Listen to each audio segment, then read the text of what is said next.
Okay, we had discussed yesterday the characteristics of Finny and Jean, and we completed that wonderful Venn diagram over here. A lot of different pieces of data.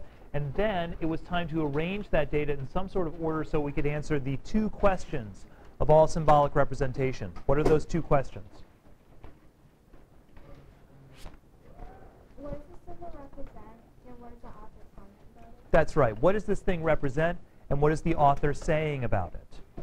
So, obviously, we see that Finny represents childhood, and we have to talk about what childhood's strengths and weaknesses are according to Knowles. But yesterday, we've been rushing a little bit quickly, and we made a key mistake. And that key mistake is in the arrangement of information, the arrangement of data. Let's solve that mistake.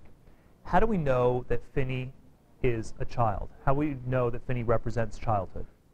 Give me some of the information from here that tells you that Finny is an allegorical representation of childhood.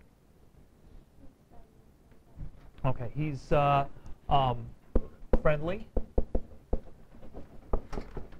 open. Children tend to be open and friendly. That's going to be the comment. Okay, you've got a good information reach up, but we're going to put that down here. Would it be like they don't really, like they don't really know like what else the That's also going to be the comment.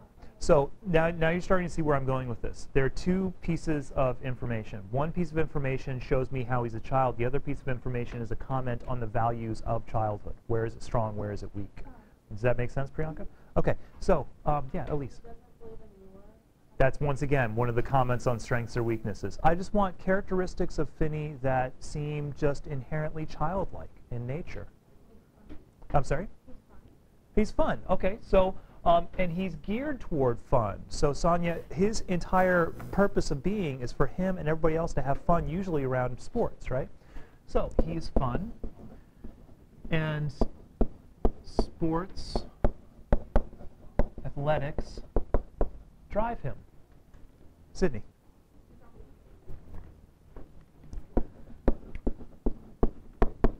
Linked to this idea up here, Michael? That's what I was going to say. Omar.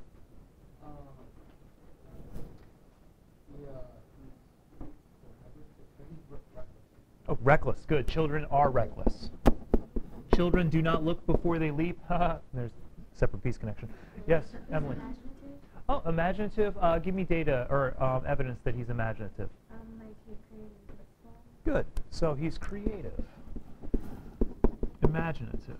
Excellent. Now, what do we take off here? Let's take reckless off this list. Let's take this trusting off this list, because that's part of the honest, open, and friendly. Now, Risha and Elise and Priyanka, let's hear your data. Risha, we'll start with you. What were you going to say before? Good. So the naivete, there's your noun form. The naivete of Finny is a weakness of childhood.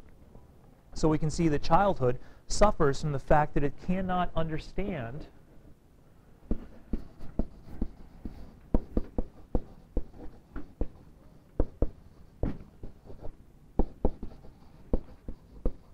the real world.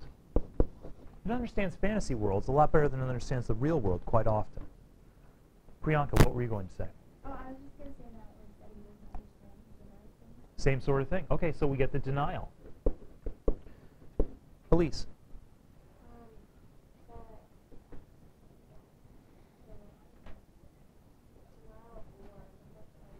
Right, so we see that these are all variations on the same core weakness.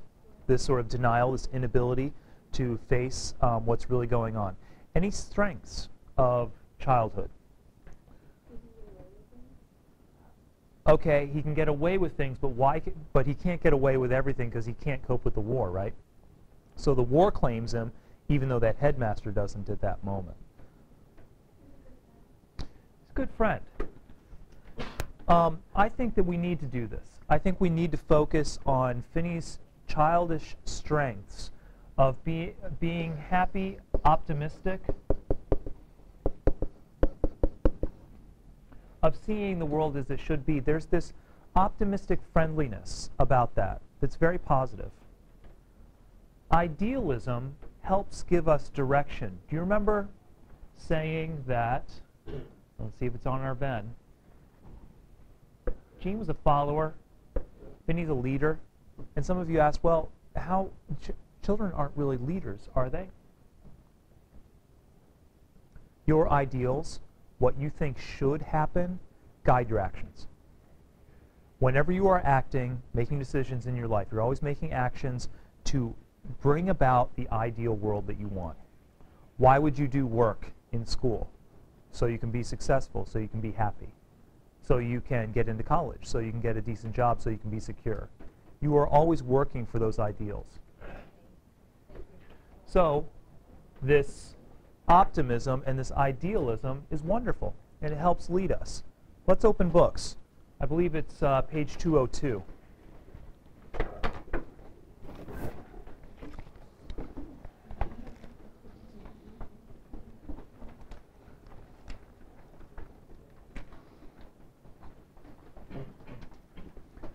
Wonderful, rather poetic passage just at the end of the book, which kind of sums up what we're talking about here. I never talked about Phineas, and neither did anyone else. He was, however, present in every moment of every day since Dr. Stanpole had told me.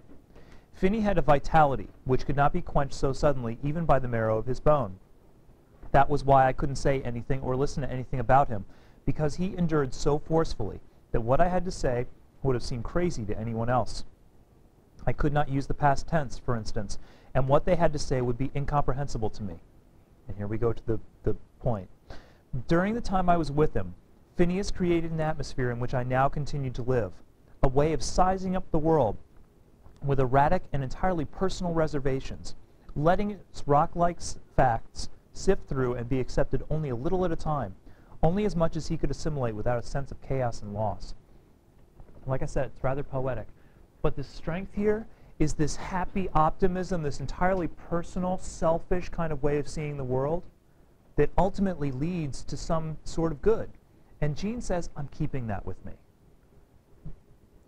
Finny is dead, but I'm keeping that with me. He's keeping the strength of childhood.